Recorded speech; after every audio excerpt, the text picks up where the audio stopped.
ಓಂ ಶ್ರೀ ಗಣೇಶಾಯ ನಮಃ. ಗುರುದೇವೋ ಭವ. ಆತ್ಮೀಯ ವೀಕ್ಷಕರೇ, ನಿಮ್ಮೆಲ್ಲರ ನೆಚ್ಚಿನ ಜೀವನ ಜ್ಯೋತಿ ಚಾನೆಲ್ಗೆ ಪ್ರೀತಿಯ ಸ್ವಾಗತ. ನಂಬಿಕೆ ಎನ್ನುವುದು ಜೀವನದ ಅತಿದೊಡ್ಡ ಶಕ್ತಿ.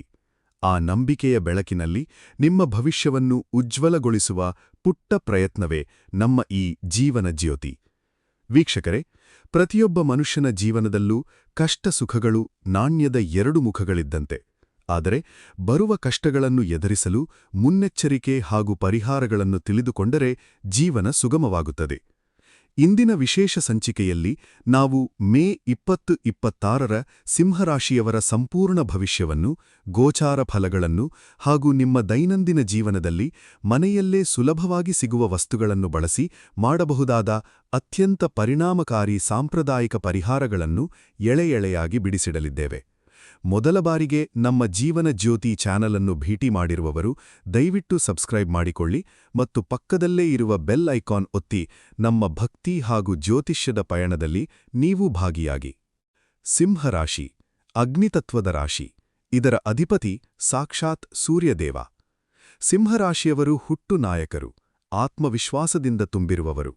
ಎಂಥದ್ದೇ ಕಷ್ಟ ಬಂದರೂ ಎದೆಗುಂದದೆ ಬೆಂಕಿಯಲ್ಲಿ ಅರಳಿದ ಹೂವಿನಂತೆ ಎದ್ದು ನಿಲ್ಲುವ ಛಲಗಾರರು. ಇಂತಹ ಸಿಂಹರಾಶಿಯವರಿಗೆ ಮೇ ತಿಂಗಳು, ವಿಶೇಷವಾಗಿ ಮೇ 15, 2026ರ ನಂತರದ ದಿನಗಳು ಅಕ್ಷರಶಃ ಒಂದು ಸುವರ್ಣಯುಗ ಅಥವಾ ಭಾಗ್ಯೋದಯದ ಕಾಲ ಅಂತಾನೆ ಹೇಳಬಹುದು. ಕೆಲವೊಬ್ಬರ ಜಾತಕದಲ್ಲಿ ಅದ್ಭುತವಾದ ರಾಜಯೋಗಗಳಿರುತ್ತವೆ, ಆದರೆ ಅವರು ಸಾಮಾನ್ಯರಲ್ಲಿ ಸಾಮಾನ್ಯರಂತೆ ಬದುಕು ಸವಿಸುತ್ತಿರುತ್ತಾರೆ. ಇನ್ನು ಕೆಲವರ ಜಾತಕದಲ್ಲಿ ಯಾವ ವಿಶೇಷ ಯೋಗಗಳಿಲ್ಲದಿದ್ದರೂ ದಿನೇ ದಿನೇ ಉತ್ತುಂಗಕ್ಕೇರುತ್ತಾರೆ. ಇದಕ್ಕೆಲ್ಲ ಕಾರಣ ಅವರಿಗೆ ಗೊತ್ತಿರುವ ಸಮಯ ಪ್ರಜ್ಞೆ ಮತ್ತು ಕರ್ಮ ಸಿದ್ಧಾಂತ. ಯಾವ ಸಮಯದಲ್ಲಿ ಯಾವ ಕೆಲಸಕ್ಕೆ ಕೈಹಾಕಬೇಕು, ಯಾವ ಗ್ರಹಗಳು ನಮಗೆ ಅನುಕೂಲಕರವಾಗಿವೆ, ಯಾವ ಪರಿಹಾರಗಳನ್ನು ಮಾಡಿಕೊಳ್ಳಬೇಕು ಎಂಬ ಸಣ್ಣ ಗುಟ್ಟು ಅವರಿಗೆ ತಿಳಿದಿರುತ್ತದೆ. ಇಂದು ಆ ಗುಟ್ಟನ್ನೇ ನಾನು ನಿಮಗೆ ತಿಳಿಸಿಕೊಡಲಿದ್ದೇನೆ. ಜ್ಯೋತಿಷ್ಯಶಾಸ್ತ್ರದಲ್ಲಿ ಗ್ರಹಗಳ ಸಂಚಾರಕ್ಕೆ ಅತ್ಯಂತ ಮಹತ್ವವಿದೆ. ಮೇ ತಿಂಗಳಲ್ಲಿ ಆಗುವ ಗ್ರಹಗಳ ಬದಲಾವಣೆಗಳನ್ನು ನಾವು ಗಮನಿಸುವುದಾದರೆ, ಮೇ 1ರಂದು ಬುದ್ಧಿ, ವ್ಯಾಪಾರ ಮತ್ತು ವಾಕ್ಕಾರಕನಾದ ಬುಧ ಗ್ರಹವು ಮೇಷರಾಶಿಯನ್ನು ಪ್ರವೇಶಿಸಲಿದ್ದಾನೆ. ಮೇ 11ರಂದು ಶಕ್ತಿ, ಧೈರ್ಯ ಮತ್ತು ಪರಾಕ್ರಮದ ಸಂಕೇತವಾದ ಕುಜ ಅಂದರೆ ಮಂಗಳ ಗ್ರಹವು ಕೂಡ ಮೇಷರಾಶಿಗೆ ಕಾಲಿಡಲಿದ್ದಾನೆ. ಮೇ 15ರಂದು ಮಹತ್ವದ ದಿನ. ಈ ದಿನ ಆಕಾಶಮಂಡಲದಲ್ಲಿ ದೊಡ್ಡ ಅದಲುಬದಲು ನಡೆಯಲಿದೆ.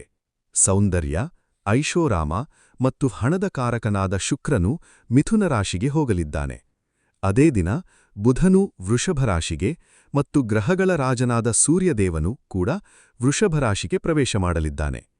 ಸಿಂಹರಾಶಿಯ ಅಧಿಪತಿಯಾದ ಸೂರ್ಯನು 10ನೇ ಮನೆಗೆ ಅಂದರೆ ಕರ್ಮಸ್ಥಾನಕ್ಕೆ ಬರುವುದು ಅತ್ಯಂತ ಶ್ರೇಷ್ಠ ಫಲಗಳನ್ನು ನೀಡುತ್ತದೆ. ಮೇ 26ರಂದು ವೃಷಭರಾಶಿಯಲ್ಲಿ ಗ್ರಹಗಳ ಸಮಾಗಮ ಇನ್ನಷ್ಟು ಬಲಗೊಳ್ಳಲಿದೆ. ಜೂನ್ 2 ಅಂದರೆ ಮುಂದಿನ ತಿಂಗಳ ಮುನ್ಸೂಚನೆ. ದೇವಗುರು ಬೃಹಸ್ಪತಿಯು ಕರ್ಕಾಟಕ ರಾಶಿಯನ್ನು ಪ್ರವೇಶ ಮಾಡಲಿದ್ದಾನೆ. ಈ ಗುರುಗೋಚಾರದ ಸಂಪೂರ್ಣ ವಿಡಿಯೋವನ್ನು ಈಗಾಗಲೇ ನಮ್ಮ ಚಾನೆಲ್ನಲ್ಲಿ ಅಪ್ಲೋಡ್ ಮಾಡಿದ್ದೇವೆ, ಅದನ್ನು ತಪ್ಪದೇ ವೀಕ್ಷಿಸಿ.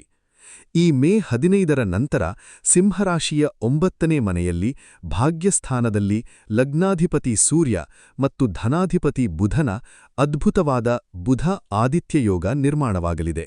ಇದು ನಿಮ್ಮ ಜೀವನದ ದಿಕ್ಕನ್ನೇ ಬದಲಿಸುವ ಶಕ್ತಿ ಹೊಂದಿದೆ. ಬನ್ನಿ, ಮೊದಲು ನಿಮ್ಮ ವೃತ್ತಿಜೀವನ ಮತ್ತು ಆರ್ಥಿಕತೆಯ ಬಗ್ಗೆ ನೋಡೋಣ. ಮೇ 15ರ ನಂತರ ಸಿಂಹರಾಶಿಯವರಿಗೆ ಅದೃಷ್ಟದ ಬಾಗಿಲು ತೆರೆಯಲಿದೆ. ಸರ್ಕಾರಿ ಉದ್ಯೋಗಾಕಾಂಕ್ಷಿಗಳಿಗೆ, ಯಾರು ಬಹಳ ವರ್ಷಗಳಿಂದ ಸರ್ಕಾರಿ ಕೆಲಸಕ್ಕಾಗಿ ಪ್ರಯತ್ನಪಡುತ್ತಿದ್ದೀರೋ ಅವರಿಗೆ ಇದು ಸಕಾಲ. ನಿಮ್ಮ ಶ್ರಮಕ್ಕೆ ತಕ್ಕ ಪ್ರತಿಫಲ ದೊರೆಯಲಿದೆ. ಸರ್ಕಾರಿ ಟೆಂಡರ್ಗಳಿಗಾಗಿ ಕಾಯುತ್ತಿರುವ ಕಾಂಟ್ರಾಕ್ಟರ್ಗಳಿಗೆ ಈ ಸಮಯದಲ್ಲಿ ಯಶಸ್ಸು ಕಟ್ಟಿಟ್ಟ ಬುತ್ತಿ. ಉದ್ಯೋಗಸ್ಥರಿಗೆ, ಖಾಸಗಿ ಕಂಪನಿಗಳಲ್ಲಿ ಕೆಲಸ ಮಾಡುತ್ತಿರುವವರಿಗೆ, ವಿಶೇಷವಾಗಿ ಟೀಮ್ ಲೀಡರ್, ಮ್ಯಾನೇಜರ್ ಹುದ್ದೆಯಲ್ಲಿರುವವರಿಗೆ ಪ್ರಮೋಷನ್ ಅಂದರೆ ಬಡ್ತಿ ಮತ್ತು ಇನ್ಕ್ರಿಮೆಂಟ್ ಅಂದರೆ ವೇತನ ಹೆಚ್ಚಳ ಆಗುವ ಬಲವಾದ ಯೋಗವಿದೆ. ನಿಮ್ಮ ಮೇಲಾಧಿಕಾರಿಗಳಿಂದ ನಿಮ್ಮ ಕೆಲಸಕ್ಕೆ ಭಾರೀ ಮೆಚ್ಚುಗೆ ವ್ಯಕ್ತವಾಗಲಿದೆ. ಕಲಾ ಮತ್ತು ಸೃಜನಶೀಲ ಕ್ಷೇತ್ರ, ಸಿನಿಮಾ, ನಾಟಕ, ಬರವಣಿಗೆ ಹಾಗೂ ಡಿಜಿಟಲ್ ಮೀಡಿಯಾ ಅಂದರೆ ಯೂಟ್ಯೂಬ್, ಇನ್ಸ್ಟಾಗ್ರಾಮ್ ಮುಂತಾದ ಕಂಟೆಂಟ್ ಕ್ರಿಯೇಟರ್ಗಳಿಗೆ ಇದು ಸುಗ್ಗಿಯ ಕಾಲ. ನಿಮ್ಮ ಸೃಜನಶೀಲತೆಗೆ ಹೊಸ ರೆಕ್ಕೆಗಳು ಮೂಡಲಿವೆ. ಸೋಷಿಯಲ್ ಮೀಡಿಯಾದಲ್ಲಿ ನಿಮ್ಮ ಫಾಲೋವರ್ಸ್ ಸಂಖ್ಯೆ ಗಣನೀಯವಾಗಿ ಹೆಚ್ಚಾಗಲಿದೆ. ವ್ಯಾಪಾರ ಮತ್ತು ರಿಯಲ್ ಎಸ್ಟೇಟ್, ರಿಯಲ್ ಎಸ್ಟೇಟ್ ಭೂಮಿ ಖರೀದಿ ಮಾರಾಟ ಮಾಡುವವರಿಗೆ ಈ ತಿಂಗಳು ಲಕ್ಷ್ಮೀ ಕಟಾಕ್ಷವಾಗಲಿದೆ. ವಿದೇಶಿ ಕಂಪನಿಗಳ ಜೊತೆ ಒಪ್ಪಂದ ಮಾಡಿಕೊಳ್ಳುವವರಿಗೆ, ಎಕ್ಸ್ಪೋರ್ಟ್ ಇಂಪೋರ್ಟ್ ಬಿಸ್ನೆಸ್ ಮಾಡುವವರಿಗೆ ವಿದೇಶಿ ಮೂಲದಿಂದ ಅಪಾರ ಧನಲಾಭವಾಗಲಿದೆ. ತಂದೆಯ ಕಡೆಯಿಂದ ಅಥವಾ ಪೂರ್ವಜರ ಆಸ್ತಿಯಿಂದ ನಿಮಗೆ ಬರಬೇಕಾದ ಪಾಲು ಯಾವುದೇ ವಿಘ್ನವಿಲ್ಲದೆ ನಿಮ್ಮ ಕೈ ಸೇರಲಿದೆ. ಕುಟುಂಬ ಸಂಬಂಧಗಳು ಮತ್ತು ಮೂರನೆಯ ವ್ಯಕ್ತಿಯ ಪ್ರವೇಶ ಎಚ್ಚರಿಕೆ. ವೀಕ್ಷಕರೇ, ನಾಣ್ಯಕ್ಕೆ ಎರಡು ಮುಖಗಳಿರುವಂತೆ ಎಷ್ಟೇ ಶುಭ ಫಲಗಳಿದ್ದರೂ ಕೆಲವೊಂದು ಎಚ್ಚರಿಕೆಗಳನ್ನು ನಾವು ತೆಗೆದುಕೊಳ್ಳಲೇಬೇಕು. 7ನೇ ಮನೆಯಲ್ಲಿ ರಾಹು ಮತ್ತು 8ನೇ ಮನೆಯಲ್ಲಿ ಶನಿ ಅಂದರೆ ಅಷ್ಟಮ ಶನಿ ಇರುವುದರಿಂದ ಸಂಬಂಧಗಳ ವಿಚಾರದಲ್ಲಿ ನೀವು ಬಹಳ ಜಾಗರೂಕರಾಗಿರಬೇಕು. ಅನುಮಾನವೇ ಪೆಡಂಭೂತ. ಗಂಡ ಹೆಂಡತಿಯರ ನಡುವೆ ಸಣ್ಣಪುಟ್ಟ ವಿಚಾರಗಳಿಗೆಲ್ಲ ಅನಗತ್ಯವಾಗಿ ಅನುಮಾನಗಳು ಮೂಡಬಹುದು. ನೀವು ಮುಚ್ಚಿಟ್ಟಿದ್ದ ಗುಟ್ಟುಗಳೇನಾದರೂ ಇದ್ದರೆ ಅವು ಬಯಲಾಗುವ ಸಾಧ್ಯತೆ ಇರುತ್ತದೆ. ಮೂರನೇ ವ್ಯಕ್ತಿಯ ಹಸ್ತಕ್ಷೇಪ. ನಿಮ್ಮ ವೈವಾಹಿಕ ಜೀವನ ಅಥವಾ ಪ್ರೀತಿ ಪ್ರೇಮದ ವಿಚಾರಗಳಲ್ಲಿ ಯಾವುದೋ ಒಬ್ಬ ಮೂರನೆಯ ವ್ಯಕ್ತಿ ಬಂದು ಬೆಂಕಿ ಹಚ್ಚುವ ಪ್ರಯತ್ನ ಮಾಡಬಹುದು. ಅವರು ನಿಮ್ಮ ಆಪ್ತರೇ ಆಗಿರಬಹುದು. ಎಚ್ಚರ. ಯಾರೋ ಹೇಳುವ ಮಾತುಗಳನ್ನು ಕೇಳಿ ನಿಮ್ಮ ಸಂಗಾತಿಯೊಂದಿಗೆ ಜಗಳವಾಡಬೇಡಿ. ನಿಮ್ಮಿಬ್ಬರ ನಡುವೆ ಪರಸ್ಪರ ನಂಬಿಕೆ ಮತ್ತು ಮುಕ್ತವಾದ ಸಂವಹನ ಅಂದರೆ ಕಮ್ಯುನಿಕೇಷನ್ ಇರಲಿ. ಅಲ್ಲದೆ ಬಹಳ ಜನ ನನ್ನ ಬಳಿ ಕೇಳುವ ಪ್ರಶ್ನೆ ಏನೆಂದರೆ, ಗುರುಗಳೇ, ನಾವು ಎಷ್ಟೇ ದುಡಿದರೂ ಕಾಸು ಉಳಿಯುತ್ತಿಲ್ಲ. ಮನೆಯಲ್ಲಿ ಕಿರಿಕಿರಿ, ಒಬ್ಬರ ಮುಖ ಒಬ್ಬರು ನೋಡಿದರೆ ಆಗುವುದಿಲ್ಲ, ಸುಮ್ಮನೆ ಜಗಳವಾಗುತ್ತದೆ, ಸಾಲದ ಬಾಧೆ ಹೆಚ್ಚಾಗಿದೆ. ಇದಕ್ಕೆಲ್ಲ ಮೂಲ ಕಾರಣ ನರದೃಷ್ಟಿ ಮತ್ತು ಶತ್ರುಕಾಟ. ನಿಮ್ಮ ಏಳಿಗೆಯನ್ನು ಕಂಡು ನಿಮ್ಮ ಹತ್ತಿರದವರೇ, ನಿಮ್ಮ ಕುಟುಂಬದವರೇ ಒಳಸಂಚು ಮಾಡುತ್ತಿರಬಹುದು. ಸಾಂಪ್ರದಾಯಿಕ ಮತ್ತು ಆಗಮೋಕ್ತ ಪರಿಹಾರಗಳು ನಿಮ್ಮೆಲ್ಲರ ಸಮಸ್ಯೆಗಳಿಗೆ ಮುಕ್ತಿ. ವೀಕ್ಷಕರೇ, ಈ ಎಲ್ಲ ದೃಷ್ಟಿದೋಷ, ನಕಾರಾತ್ಮಕ ಶಕ್ತಿ ಮತ್ತು ಶತ್ರುಕಾಟದಿಂದ ಪಾರಾಗಲು ಯಾವುದೇ ದೊಡ್ಡ ಖರ್ಚು ಮಾಡದೆ ಮನೆಯಲ್ಲೇ ಸುಲಭವಾಗಿ ಮಾಡಬಹುದಾದ ಪರಿಣಾಮಕಾರಿ ಸಾಂಪ್ರದಾಯಿಕ ಪರಿಹಾರಗಳನ್ನು ನಾನಿಲ್ಲಿ ತಿಳಿಸುತ್ತೇನೆ. ಇವುಗಳನ್ನು ಶ್ರದ್ಧೆಯಿಂದ ಪಾಲಿಸಿ. 1. ಕಲ್ಲು ಉಪ್ಪಿನ ಪ್ರಯೋಗ ಅಂದರೆ ರಾಕ್ ಸಾಲ್ಟ್ ರೆಮಿಡಿ. ಕಲ್ಲು ಉಪ್ಪು ನಕಾರಾತ್ಮಕ ಶಕ್ತಿಯನ್ನು ಹೀರಿಕೊಳ್ಳುವ ಅದ್ಭುತ ಶಕ್ತಿಯನ್ನು ಹೊಂದಿದೆ. ವಾರದಲ್ಲಿ 2 ದಿನ ಅಂದರೆ ಮಂಗಳವಾರ ಮತ್ತು ಶುಕ್ರವಾರ ನೀವು ಮನೆ ಒರೆಸುವಾಗ ಆ ನೀರಿಗೆ ಸ್ವಲ್ಪ ಕಲ್ಲು ಉಪ್ಪು ಮತ್ತು ಚಿಟಿಕೆ ಅರಿಶಿಣವನ್ನು ಬೆರೆಸಿ ಮನೆಯನ್ನು ಸ್ವಚ್ಛಗೊಳಿಸಿ. ಇದರಿಂದ ಮನೆಯಲ್ಲಿರುವ ದಾರಿದ್ರ್ಯ, ಕಲಹಗಳು ದೂರವಾಗಿ ಶಾಂತಿ ನೆಲೆಸುತ್ತದೆ. 2. ನಿಂಬೆಹಣ್ಣು ಮತ್ತು ಕರ್ಪೂರದ ಆರತಿ. ಪ್ರತಿ ಅಮಾವಾಸ್ಯೆ ಮತ್ತು ಹುಣ್ಣಿಮೆಯ ದಿನ ಒಂದು ನಿಂಬೆಹಣ್ಣನ್ನು ತೆಗೆದುಕೊಂಡು ನಿಮ್ಮ ಮನೆಯ ಮುಖ್ಯ ದ್ವಾರಕ್ಕೆ ಮತ್ತು ಮನೆಯ ಸದಸ್ಯರೆಲ್ಲರಿಗೂ ನಿವಾಳಿಸಿ ಹೊರಗಡೆ ಹಾಕಿ. ಸಂಜೆಯ ಸಮಯದಲ್ಲಿ ಮನೆಯಲ್ಲಿ ಶುದ್ಧವಾದ ಪಚ್ಚ ಕರ್ಪೂರವನ್ನು ಉರಿಸುವುದರಿಂದ ಮನೆಯ ವಾತಾವರಣ ಪವಿತ್ರವಾಗುತ್ತದೆ. ದೃಷ್ಟಿ ನಿವಾರಣಾ ಕಲ್ಲುಗಳು. ನಿಮ್ಮ ಮನೆಯ ಮುಖ್ಯ ದ್ವಾರದ ಹೊರಗಡೆ ವಿಶೇಷವಾಗಿ ಕಪ್ಪು ಮತ್ತು ಬಿಳುಪು ಬಣ್ಣದ ಕಲ್ಲುಗಳನ್ನು ದಾರದಲ್ಲಿ ಪೂಣಿಸಿ ನೇತುಹಾಕಿ. ಇದು ಹೊರಗಿನಿಂದ ಬರುವ ಎಂತಹ ಕೆಟ್ಟ ದೃಷ್ಟಿಯನ್ನಾದರೂ ಶತ್ರುಗಳ ತಂತ್ರಗಳನ್ನಾದರೂ ಹೊಸಿಲಲ್ಲೇ ತಡೆದು ನಿಲ್ಲಿಸುತ್ತದೆ. ಮನೆಯ ಒಳಗೆ ನಕಾರಾತ್ಮಕ ಶಕ್ತಿ ಪ್ರವೇಶಿಸಲು ಇದು ಬಿಡುವುದಿಲ್ಲ. ಮನೆದೇವರ ಯಂತ್ರ ಸ್ಥಾಪನೆ. ಪ್ರತಿಯೊಂದು ಮನೆಗೂ ಮನೆದೇವರ ರಕ್ಷೆ ಇರಲೇಬೇಕು. ನಿಮ್ಮ ಜಾತಕ, ರಾಶಿ ಮತ್ತು ನಕ್ಷತ್ರಕ್ಕೆ ಅನುಗುಣವಾಗಿ ಪ್ರಾಣ ಪ್ರತಿಷ್ಠಾಪನೆ ಮಾಡಿದ ವಿಶೇಷ ಯಂತ್ರವನ್ನು ನಾವು ನೀಡುತ್ತೇವೆ. ಈ ಯಂತ್ರವನ್ನು ನಿಮ್ಮ ದೇವರ ಮನೆಯಲ್ಲಿಟ್ಟು ನಿತ್ಯವೂ ದೀಪ ಹಚ್ಚಿ ಪೂಜೆ ಮಾಡುವುದರಿಂದ ನಿಮ್ಮ ಶತ್ರುಗಳು ಎಷ್ಟೇ ಬಲಶಾಲಿಗಳಾಗಿದ್ದರೂ ಅವರ ಆಟ ನಿಮ್ಮ ಬಳಿ ನಡೆಯುವುದಿಲ್ಲ. ಲಕ್ಷ್ಮೀ ಕಟಾಕ್ಷ ಸದಾ ನಿಮ್ಮ ಮನೆಯಲ್ಲಿ ನೆಲೆಸುತ್ತದೆ. ತಾಯಿಯ ಆಶೀರ್ವಾದ. ವಿಶೇಷ ಟ್ರಿಕ್. ಮೇ 15ರ ನಂತರ 11ನೇ ಮನೆಯಲ್ಲಿ ಗುರು ಶುಕ್ರರ ಸಂಯೋಜನೆಯಿಂದ ಲಕ್ಷ್ಮೀ ಯೋಗವಿದೆ. ನೀವು ಯಾವುದೇ ಪ್ರಮುಖ ಕೆಲಸಕ್ಕೆ, ಇಂಟರ್ವ್ಯೂಗೆ ಅಥವಾ ಬಿಸ್ನೆಸ್ ಮೀಟಿಂಗಿಗೆ ಹೋಗುವ ಮುನ್ನ ನಿಮ್ಮ ತಾಯಿಯ ಕೈಯಿಂದ ಅಥವಾ ತಾಯಿಗೆ ಸಮಾನರಾದ ಸ್ತ್ರೀಯರಿಂದ ಒಂದು ಲೋಟ ನೀರನ್ನು ಕುಡಿದು ಅವರ ಆಶೀರ್ವಾದ ಪಡೆದು ಮನೆಯಿಂದ ಹೊರಡಿ. ಆ ಕೆಲಸ 100ಕ್ಕೆ 100% ಯಶಸ್ವಿಯಾಗುತ್ತದೆ.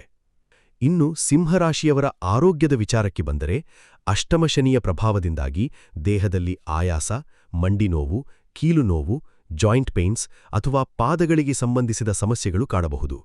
ಆದ್ದರಿಂದ ಪ್ರತಿದಿನ ಬೆಳಗ್ಗೆ ಕನಿಷ್ಠ 30 ನಿಮಿಷ ವಾಕಿಂಗ್ ಮಾಡುವುದು, ಸರಳ ಯೋಗಾಸನಗಳು ಮತ್ತು ಪ್ರಾಣಾಯಾಮವನ್ನು ರೂಢಿಸಿಕೊಳ್ಳಿ. ಹಳೆಯ ಕಾಯಿಲೆಗಳಿಂದ ಬಳಲುತ್ತಿದ್ದವರಿಗೆ ಈ ಮಾಸದಲ್ಲಿ ಹೊಸ ಮತ್ತು ಸೂಕ್ತವಾದ ಔಷಧಿ ದೊರಕಿ ಗುಣಮುಖರಾಗುವ ಸಾಧ್ಯತೆಗಳಿವೆ. ಆದರೆ ಒಂದು ದೊಡ್ಡ ಎಚ್ಚರಿಕೆಯೆಂದರೆ 12ನೇ ಮನೆಯಲ್ಲಿ ಕುಜ ಅಂದರೆ ಮಂಗಳ ಇರುವುದರಿಂದ ಇದು ರಕ್ತದ ಕಾರಕನಾಗಿದ್ದಾನೆ. ರಕ್ತಕ್ಕೆ ಸಂಬಂಧಿಸಿದ ಸಮಸ್ಯೆಗಳು ಅಥವಾ ಅಪಘಾತಗಳು ಆಗುವ ಸಂಭವಗಳಿರುತ್ತವೆ. ವಾಹನ ಚಾಲನೆ ಮಾಡುವಾಗ ಅತಿ ವೇಗ ಅಂದರೆ ಓವರ್ ಸ್ಪೀಡಿಂಗ್ ಮತ್ತು ಓವರ್ಟೇಕಿಂಗ್ ಮಾಡುವುದನ್ನು ಸಂಪೂರ್ಣವಾಗಿ ತಪ್ಪಿಸಿ. ರಾತ್ರಿ ವೇಳೆಯ ಪ್ರಯಾಣವನ್ನು ಆದಷ್ಟು ಕಡಿಮೆ ಮಾಡಿ. ಇದಕ್ಕೊಂದು ಅತ್ಯುನ್ನತ ಪರಿಹಾರವೆಂದರೆ ರಕ್ತದಾನ ಅಂದರೆ ಬ್ಲಡ್ ಡೊನೇಷನ್. 12ನೇ ಮನೆಯ ಕುಜನಿಂದ ರಕ್ತಪಾತವಾಗುವ ದೋಷವಿದ್ದರೆ ನೀವೇ ಸ್ವತಃ ಹೋಗಿ ಆಸ್ಪತ್ರೆಯಲ್ಲಿ ರಕ್ತದಾನ ಮಾಡಿ ಬನ್ನಿ. ರಸ್ತೆಗಳಲ್ಲಿ ಅಪಘಾತವಾಗಿ ರಕ್ತ ಹರಿಯುವ ಬದಲು ಆ ರಕ್ತವನ್ನು 4 ಜನರಿಗೆ ಜೀವ ಉಳಿಸಲು ದಾನ ಮಾಡಿದರೆ ನಿಮ್ಮ ಪ್ರಾಣಕ್ಕೆ ಬಂದ ಕಂಟಕವು ಕೂಡಲೇ ಪರಿಹಾರವಾಗುತ್ತದೆ. ಆಧ್ಯಾತ್ಮಿಕ ಚಿಂತನೆ ಮತ್ತು ಅಂತಿಮ ನುಡಿಗಳು. ಸಿಂಹರಾಶಿಯಲ್ಲಿ ಅಂದರೆ ಲಗ್ನದಲ್ಲಿ ಕೇತು ಇರುವುದರಿಂದ ಈ ತಿಂಗಳು ನಿಮಗೆ ಆಧ್ಯಾತ್ಮಿಕತೆಯ ಕಡೆಗೆ ಒಲವು ಹೆಚ್ಚಾಗಲಿದೆ. ಪ್ರತಿದಿನ ಬೆಳಗ್ಗೆ ಎದ್ದು ಸೂರ್ಯದೇವನಿಗೆ ಆರ್ಘ್ಯ ಅಂದರೆ ನೀರನ್ನು ಅರ್ಪಿಸಿ ಮತ್ತು ಆದಿತ್ಯ ಹೃದಯ ಸ್ತೋತ್ರವನ್ನು ಪಠಿಸಿ. ಇದರಿಂದ ನಿಮ್ಮ ಆತ್ಮವಿಶ್ವಾಸ ದುಪ್ಪಟ್ಟಾಗುತ್ತದೆ ಮತ್ತು ಮನಸ್ಸಿಗೆ ಅತೀವವಾದ ಶಾಂತಿ ದೊರೆಯುತ್ತದೆ.